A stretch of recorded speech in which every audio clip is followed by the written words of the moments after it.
Perkenalkan, kami dari kelompok 10 mata kuliah Budaya Melayu kelas D, Prodi S1 Teknik Elektro, Fakultas Teknik Universitas Riau. Di sini kami akan mempresentasikan tugas video yang akan membahas materi tentang suku-suku yang ada di tanah Melayu Riau.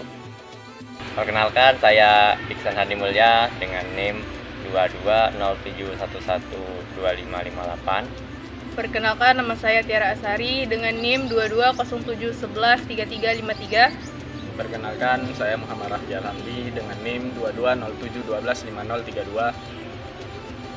Let's go. Baiklah, di sini kelompok kami akan membahas 3 suku yang ada di tanah Melayu Riau, yakni suku Talang Mama, suku Sakai, dan suku Oju. Baiklah, di sini saya akan menjelaskan. Yang pertama adalah suku Talang Mama atau orang Talang Mama. Orang Talang Mama merupakan sekumpulan masyarakat yang terasing dan hidup masih secara tradisional di sehiliran Sungai Indragiri, Provinsi Riau. Dalam kelompok masyarakat ini terdapat subkelompok yang mereka sebut dengan suku, kemudian dibagi lagi dalam tobo dan unit terkecil mereka yang disebut dengan Hindu atau perut, atau disebut juga Kuah Anak. Kelompok masyarakat ini tergolong dalam bagian Proto Melayu atau Melayu Tua, yang merupakan suku asli Indragiri Hulu dengan sebutan suku Tuha, yang berarti suku pertama yang datang dan lebih berhak atas sumber daya alam yang ada di Indragiri Hulu. Selain itu, mereka juga termasuk Melayu Tua. Menurut Popdain, asisten residen Indragiri, masyarakat Talang Mama berasal dari Pagaruyung yang terdesak akibat konflik adat dan agama. Berdasarkan hikayat yang berkembang pada masyarakat tersebut, bahwa nenek moyang mereka turun dari Gunung Merapi menuju ke Taluk Kuantan, menelusuri Batang Kuantan dipimpin oleh Datuk Patih bergelar Pepatih Nan Sebatang, kemudian membangun pemukiman pada sehiliran sungai tersebut. Masyarakat Talang Mama dalam percakapan sehari-hari menggunakan bahasa yang disebut dengan bahasa Talang Mama. Walaupun dalam percakapan dengan pihak di luar komunitas Talang Mama, mereka biasa menggunakan bahasa Melayu ataupun bahasa Indonesia. Dalam kosakata bahasa Talang Mama ini terdapat pengaruh bahasa Minang dan bahasa Melayu. Suku Talang Mama tersendiri tersebar di berbagai daerah di Provinsi Riau, serta terdapat di salah satu daerah di Provinsi Jambi. Yang pertama ada di daerah Kecamatan Batang Gansal di Kabupaten Indragiri Hulu, Riau. Yang kedua ada di Batang Cenaku di Kabupaten Indragiri Hulu. Yang ketiga ada di Kecamatan Kelayang juga di Indragiri Hulu. Lalu ada di daerah Rengat Barat, masih di daerah Indragiri Hulu. Lalu yang kelima ada di daerah Rakit Kulim, juga pada Indragiri Hulu. Lalu yang keenam ada di Provinsi Jambi, yakni di Desa Suwo-Suwo serta Desa Sumai, Tebo, Jambi. Sebagian besar masyarakat Talang Mama mempercayai kekuatan-kekuatan gaib pada benda-benda yang berada di sekitar, atau kepercayaan mereka biasa disebut animisme. Beberapa kepala keluarga sudah beralih ke Islam. Mereka mengakui bahwa Islam adalah agama mereka, tetapi untuk ibadah hanya cukup di lisan saja.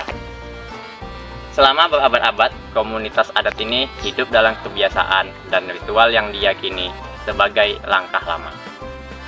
Baiklah, sekian penjelasan tentang suku Talang Mama. Selanjutnya, suku Sakai. Suku Sakai adalah kelompok masyarakat yang tinggal di pedalaman Kepulauan Riau. Suku Sakai juga termasuk salah satu suku yang kehidupannya mesti bergantung pada alam.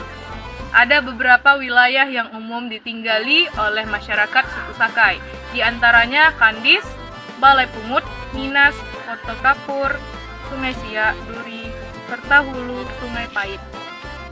Masyarakat suku Sakai termasuk kelompok yang nomaden. Mereka hidup di sebuah pondok yang dapat dibongkar.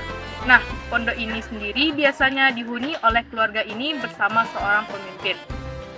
Masyarakat suku Sakai memiliki kebiasaan yang membuatnya menjadi tradisi turun-temurun hingga kini. Salah satu kebiasaan suku Sakai adalah hidup dengan berpindah-pindah tempat. Akibat selalu menempati lokasi yang berbeda-beda, masyarakat suku Sakai juga meninggalkan jejak Adapun salah satu bentuk jejak yang ditinggalkan adalah benda yang digunakan untuk mencari makanan. Benda-benda tersebut dibuat oleh suku Sakai dari bahan-bahan yang berasal dari alam dan memiliki bentuk sederhana. Tujuannya tak lain lagi untuk membantu pekerjaan. Selain benda untuk bekerja, mereka juga memiliki kebudayaan lain seperti timo. Timo merupakan benda yang biasa digunakan untuk mewadahi madu dan terbuat dari kulit kerbau yang dikeringkan. Bukan hanya itu, suku Sakai juga memiliki peninggalan lain seperti gegalung, galoh, atau alat pertanian. Benda ini umumnya digunakan untuk penjepit ubi menggaloh saat masuk pengambil sari patinya. Gegulung galoh terbuat dari batang pohon dan bambu. Adapun dalam berburu hewan, masyarakat suku Sakai menggunakan alat penangkap dan jerat yang dipasang dalam hutan. Masyarakat suku Sakai hidup berkelompok dan berpindah-pindah. Mereka cenderung mengikuti hutan yang berada di pesisir sungai. Selain itu, suku Sakai juga memiliki ritual adat yang masih dipertahankan hingga saat ini. Misalnya larangan penebangan pohon. Bagi masyarakat yang melanggar peraturan ini, maka akan didenda dalam bentuk uang yang harganya setara dengan emas berukuran tertentu. Peraturan denda ini akan ditentukan dalam rapat adat dan disesuaikan dengan usia pohon. Sekian materi dari saya. Suku selanjutnya adalah suku Ochu. Ochu adalah kelompok etnis yang mendiami Kabupaten Kampar, Riau. Orang Kampar sendiri merupakan sebutan yang lebih populer oleh orang-orang di luar kelompok etnis mereka. Mereka bertutur menggunakan bahasa Kampar yang pengklasifikasinya masih kontroversial. Secara budaya, mereka memiliki kedekatan dengan orang Minangkabau, tetapi mereka lebih setuju jika diklasifikasikan sebagai orang Melayu. Sama halnya dengan orang Minangkabau, masyarakat Kampar menganut sistem adat yang dicirikan dengan sistem kekeluargaan secara jalur perempuan atau matrilineal. Penamaan Ochu berasal dari istilah yang biasa digunakan oleh orang Kampar untuk menyebut kata ongsu atau bungsu. Bahasa yang digunakan oleh orang Ochu adalah bahasa Kampar. Bahasa ini dianggap sebagai dialek dari bahasa Minangkabau ataupun bahasa Melayu Riau. Bahasa Kampar memiliki kesamaan dengan bahasa Kuantan dan bahasa Melayu Rokan yang dituturkan di wilayah yang bertetangga dengan Kampar. Baiklah, sekian presentasi tugas video mata kuliah budaya Melayu dari kelompok 10. Kami dari kelompok 10 apabila ada kesalahan mohon dimaafkan. Terima kasih atas perhatiannya. Akhirul kalam. Wassalamualaikum warahmatullahi wabarakatuh.